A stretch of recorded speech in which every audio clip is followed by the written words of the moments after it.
guys, yan po yung umpisa po sa paghahanda sa gagawin kong paglipad sa ere.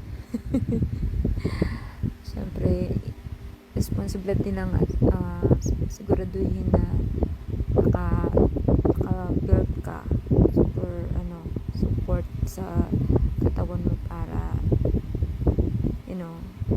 mas mabuti ng maging handa. So nauna nga lang yun na in-upload ko yung lipad-lipad ko. So ito talaga po yung umpisa. So ayan po ang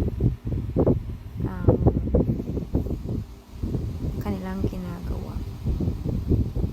Naiinis ako kasi kinukunan ako, kinuklose up yung mukha ko, inaasar ako ng cameraman ko. So ayan, ang sinasabi ko ulitin niya kasi upload ko nga. So ayan, ginandahan naman niya.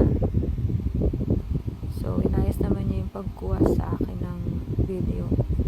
So ayan, yan po yung paligid. So ayan po ako, syempre.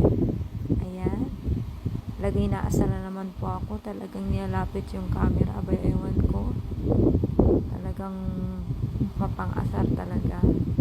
Tumatawa na lang ako sa magalit ako. So hinahayaan ko siyang mag-video dahil siya naman ang may hawak ng camera.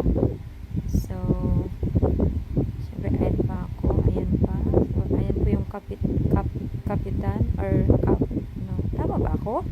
Piloto pala, piloto. Sorry, piloto.